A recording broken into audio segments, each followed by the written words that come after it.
नमस्कार। उम्मीद करता हूँ आप सभी स्वस्थ और मस्त होंगे। अभी मैं एक फैक्ट्री में हूँ। यहाँ बड़ी मात्रा में घेवर का उत्पादन होता है, जिसकी वजह से काफ़ी हीट थी उस साइड में। तो कुछ समस्याएं आई कुछ बैचों में, तो उसको देखते हुए मैं सोचा कि इस वीडियो को क्यों ना बनाया जाए, ताकि ये सबके लिए होगा। उसी फैक्ट्री से बाहर साइड में आकर के बना रहा हूँ, आपको भी समझ में आ रहा होगा पसीना से, क्योंकि बहुत ज़्यादा हीट है और हीट की वजह से ऐसा होता ही है अमूमन जहाँ पे कंटिन्यूअस घेवर की फ्राइंग हो रही है। तो बट ऑब्वियस है कि हीट और मौसम भी ह्यूमिड है। ऐसे में प्रोडक्ट के साथ में स्पेशली हमें बहुत ध्यान देना होता है।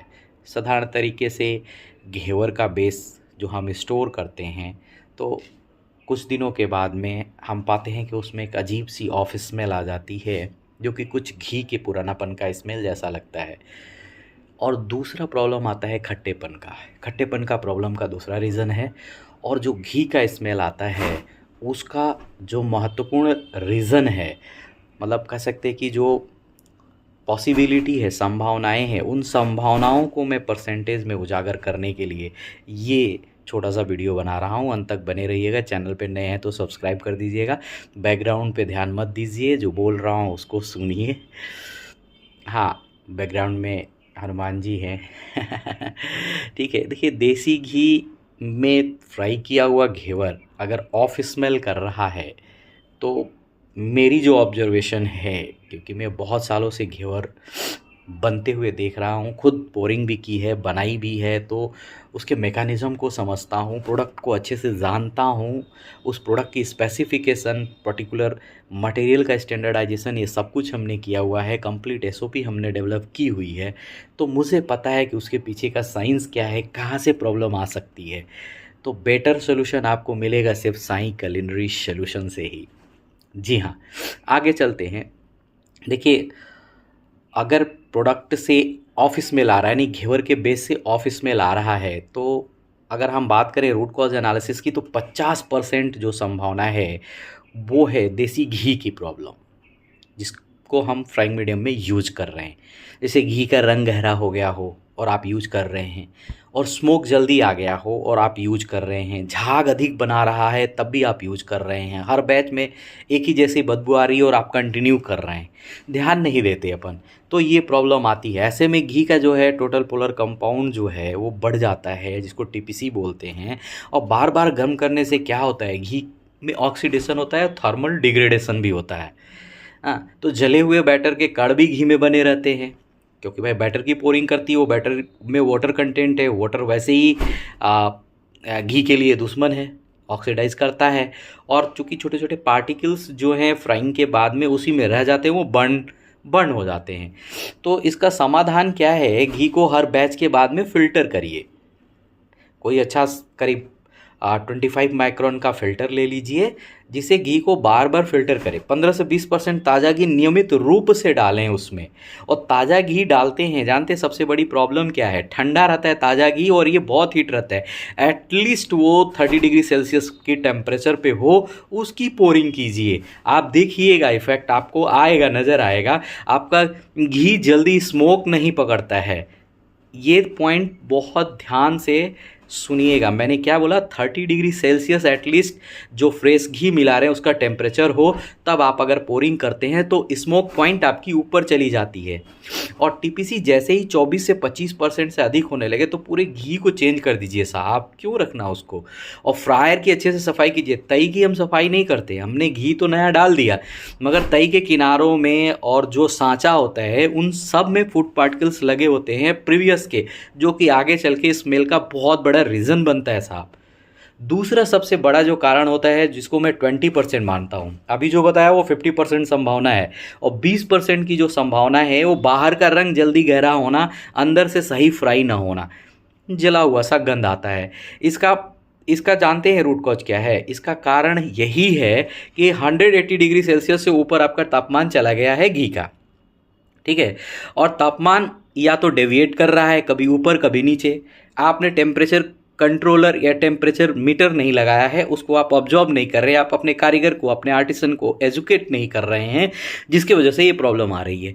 तो ध्यान रखना है कि 155 से 170 डिग्री सेल्सियस के अंदर ही फ्राई कर लें, ठीक है, क्योंकि उसके ऊपर क्या होता है 180 डिग्री सेल्सियस से ऊपर जाते ही घी का मतलब स्मोकी हो जाता है। ठीक है, इसके लिए क्या करें, एक डिजिटल थर्मामीटर लगाएं और उसको बराबर मॉनिटर करें। ठीक है, तीसरा जो संभावना है वो 15% मैं मानता हूँ कि यह भी एक कारण हो सकता है, जैसे खट्टी गंध आना, असमान जो नेट का जो जाली का बनना है, घेवर का जो जाली बनता है वो नेट का जो स्ट्रक्चर बोलेंगे उसको, वो असमान होना या तेल को अधिक ऑब्जॉर्ब कर लेना, ये भी एक रीज़न है। ठीक है, अब ये ना हो उसके लिए क्या करना है, बैटर को अधिक समय तक नहीं रखना है। बैटर की होल्डिंग कितनी होनी चाहिए, 2.5 से 3 घंटा होनी चाहिए साहब, और वो भी एक सूथर टेम्परेचर पे, जिसको हम एम्बिएंट टेम्परेचर बोलते हैं। ठीक है, नहीं तो क्या होगा, फर्मेंटेशन चालू हो जाएगा, बैटर में माइक्रोबियल एक्टिविटी स्टार्ट हो जाएगी। जैसे किण्वन उसमें स्टार्ट हो जाएगा तो बैटर सॉर हो जाएगा, और इस तरह के बैटर को अगर हम पोर करके घेवर बनाते हैं तो वो जल्दी खटापन सा टेस्ट आने लगता है उसमें, और स्मेल भी आ जाता है। तो 2 से 3 घंटे के भीतर ही बैटर को उपयोग कर लें, और थोड़ा बैटर को सही टेम्परेचर पे रखें। टेम्परेचर का ख्याल नहीं रखते साहब आप लोग फैक्ट्री के अंदर में, ये बहुत बड़ा प्रॉब्लम है।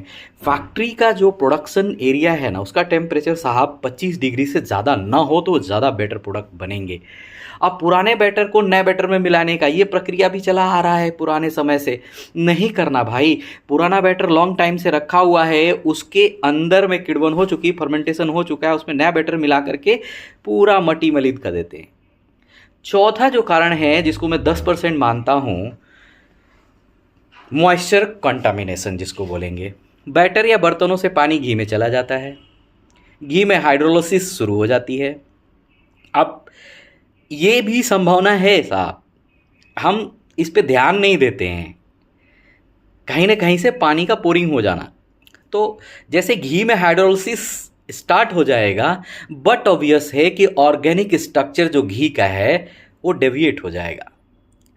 तो इससे बचने के लिए क्या करना है, बर्तन को पूरी तरीके से सुखा लें और सूखे बर्तन को ही उपयोग में लाएं। फ्रायर में पानी की एक बूंद भी न जाने दें, इसका ध्यान रखें। अब पांचवा कारण है जिसको मैं 5% मानता हूँ, रेयर फॉन्डिंग भी बोल सकते हैं आप, स्टोरेज और पैकिंग। इसका ध्यान अधिकतर लोग रखते हैं, पर जो नहीं रखते हैं उनको बता देता हूँ। देखिए, गरम घेवर के बेस को पैक नहीं करना है साहब, देख लेना है 30 डिग्री सेल्सियस से नीचे आ जाए तभी उसको पैक करना है। अधिक नमी वाले वातावरण में स्टोर मत कीजिए प्लीज़। मैं क्या बोलता हूँ, एक रिलेटिव ह्यूमिडिटी का मीटर आता है, आप अपने हर FG स्टोरेज में तो कम से कम लगाइए साहब, 250-300 रुपये का मिलता है अमेजोन पे, उसको लगाइए। उससे आपको पता चल जाए कि अभी ह्यूमिडिटी आपके यहाँ क्या चल रही है, रिलेटिव ह्यूमिडिटी क्या 50% 60% से ऊपर हो गई है। तो अगर 50-60% से ऊपर हो गई है तो उसका तरीका मैं बताऊंगा कि उस एरिया में कैसे आप रिलेटिव ह्यूमिडिटी को 50-60% लाएंगे, वो दूसरे कभी वीडियो में, या अगर आप आस्किंग करते हैं तो मैं आपको बता दूंगा, कोई इशू नहीं है।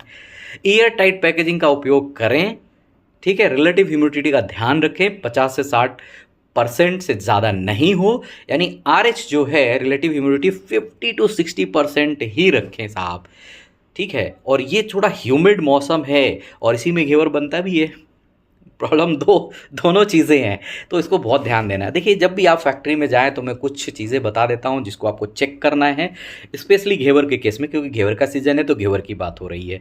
घी का TPC और फ्री फैटी एसिड जरूर टेस्ट करवा के और डेली उसकी स्टडी करें। डेली आप देखना सीखेंगे, आपको समझ में आ जाएगा कि कहाँ से डेविएशन आ रहा है और प्रोडक्ट में भी उसका फ़र्क नज़र आने लगता है, ठीक है। फ्राइंग तापमान की रिकॉर्डिंग हो रही कि नहीं आपके यहाँ पे, बराबर एक टेम्परेचर लॉग मेंटेन करना चाहिए। घी कितने घंटे कितने बैच से उपयोग हो रहा है, बैटर की होल्डिंग टाइम जो मैंने बोला ना 2 से 3 घंटा, यही होनी चाहिए, इससे ज़्यादा ना हो। फ्रायर में जले हुए कड़ों की मात्रा तो नहीं है, अगर आप जा रहे हैं तो आप ज़रूर देखें। करना क्या, थोड़ा सा स्टीर कर लिया भाई तई को, पता चल जाएगा आपको कि पहले के कड़ उसमें अवेलेबल है, फिर भी वो काम किया जा रहा है, वो छान नहीं रहा, उसके पास छन्नी भी पड़ी है तब भी नहीं छान रहा है, ये गलत है। तो ये ध्यान रखना है। छठवां ध्यान देना है आपको कि पैकिंग से पहले प्रोडक्ट का तापमान क्या है। 30 डिग्री सेल्सियस तक टेम्परेचर आ जाए तभी आप उसको पैक कीजिए, प्लीज़ गर्म पैक मत कीजिए, नहीं तो सॉगनेस तो आएगा ही आएगा, स्मेल भी आ जाएगा। घी की सप्लायर जो भी है, ठीक ना, उससे आप सीओ रिपोर्ट लीजिए और उसको अपने यहाँ पे मैच कीजिए, ठीक है, तभी जाकर के आप प्रॉब्लम को सॉर्ट आउट कर पाएंगे। सबसे संभावित कारण जो है 80% मामलों में घेवर का बेस से जो बदबू आना होता है उसका यही है कि बार बार उपयोग किया हुआ देसी घी, फ्रायर में जले हुए बैटर के कण, अधिक फ्राइंग तापमान, पुराना या अधिक समय तक रखा हुआ बैटर। अब ये 4 बिंदु ही पूरा कंक्लूजन में निकल के आया। मैं तो बहुत कुछ बता दिया आपको, मगर ये 4 पॉइंट को अगर आप ध्यान रखेंगे तो इस समस्या से आप बरी हो जाएंगे। धन्यवाद।